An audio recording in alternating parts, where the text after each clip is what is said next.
Younger generations today have about 86% less buying power than baby boomers did in their 20s, all thanks to skyrocketing prices on houses, cars, and education. Millennials and Gen Z get a lot of flack for supposedly blowing their cash on things like avocado toast.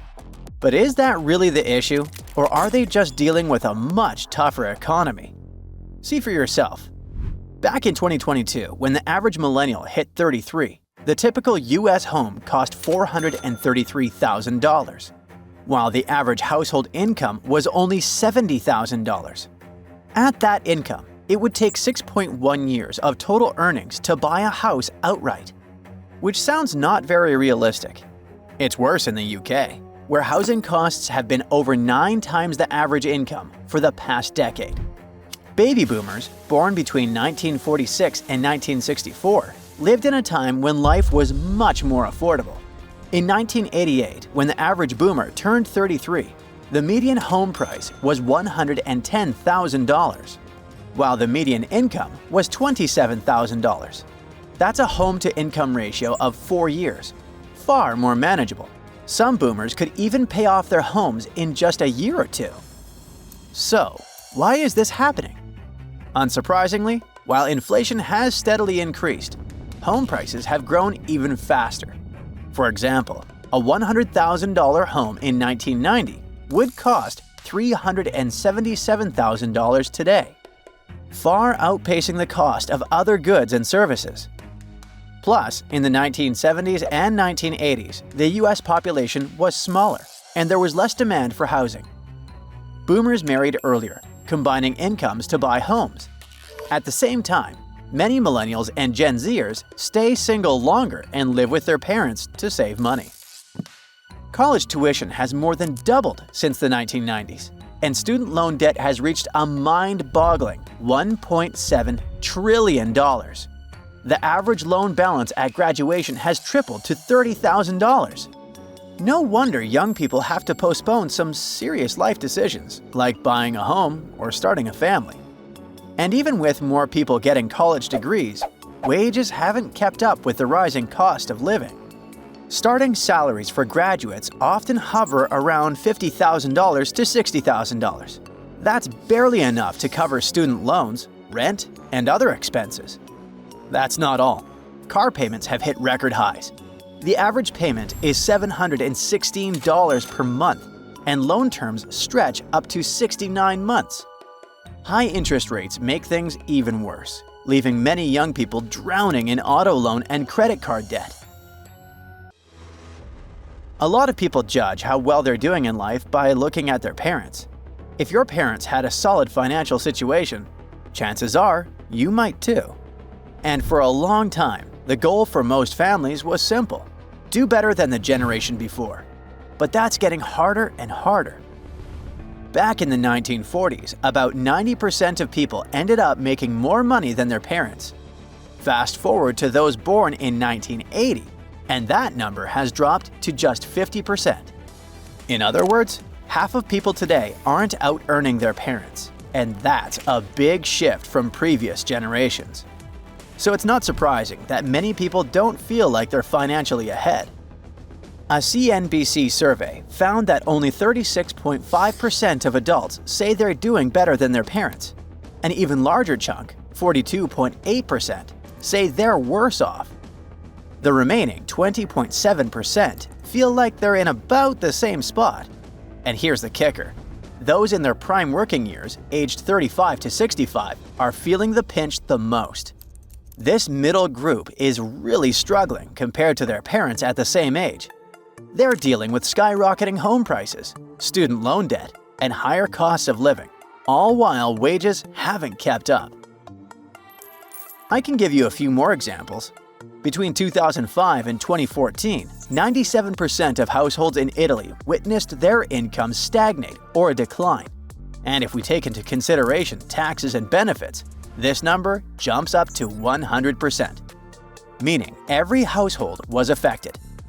The United States also struggled during this time, with over 80% of households experiencing no real income growth. Luckily, thanks to tax cuts and other benefits, most families still saw their disposable income, the money they actually had to spend, increase. And still, in some ways, younger generations are actually doing better than their parents. For example, each generation goes to college at a higher rate than the previous one. Gen X had more college grads than baby boomers, and millennials are the most educated generation yet. Nearly 40% have at least a bachelor's degree, compared to just 25% of boomers. More education usually means higher earnings, which might explain why millennials, on average, had more wealth at ages 33 to 34 than Gen X and boomers did at the same age. There's also a higher quality of life. Even though things are more expensive today, they're also better in many ways. Take cars, for example. The cheapest car today is way safer, more reliable, and packed with better features than the cheapest car 20 years ago.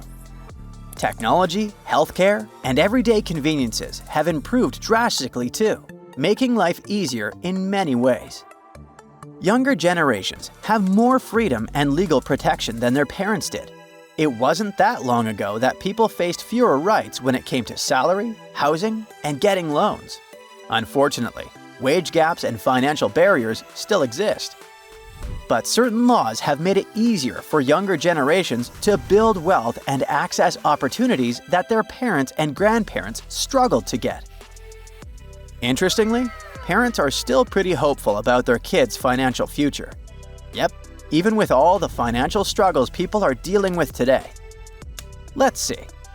About 42% of adults think the next generation will have a stronger financial future, though that drops a little to 40% for people aged 35 to 64, according to a CNBC survey. Parents, though, are even more optimistic. 59% say their kids will be better off, while only 1 in 5 think they'll have it worse. So maybe inheritance is the key.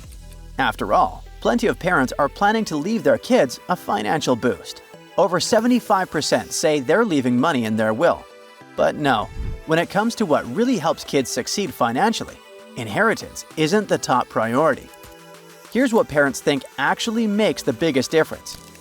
43% say getting a stable job is the most important thing. 20% think it's a fully paid education. And only 15% say inheritance matters most.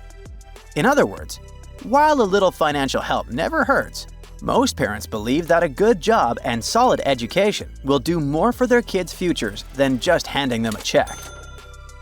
Now, let's get back to those seemingly countless financial challenges younger generations face. There are actually some steps you can take to improve your situation. First of all, try to spend your money in a smart way by keeping rent or mortgage payments under 30% of your gross income. The same rule applies to car payments. Keep them under 10%. Start investing early and open a savings account.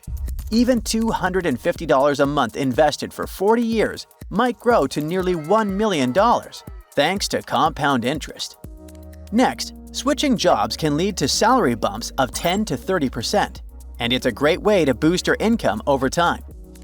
Do your best to pay off high-interest loans first, like credit cards or auto loans. This frees up money to save or invest. And still, the generational debate is far from resolved. Who had it harder? Older generations often criticize younger ones, saying they don't work as hard and are too distracted by social media. But as we see, the data paints a different picture. Millennials and Gen Z are not lazy. They're simply trying to navigate a world that's financially stacked against them. And while it's true that society has made progress in many ways, the economic challenges younger generations have to face are unprecedented. So what do you think? Are millennials and Gen Z truly in a tougher spot than baby boomers? Or is it all because we spend too much time on our phones? That's it for today. So hey, if you pacified your curiosity, then give the video a like and share it with your friends. Or if you want more, just click on these videos and stay on the bright side.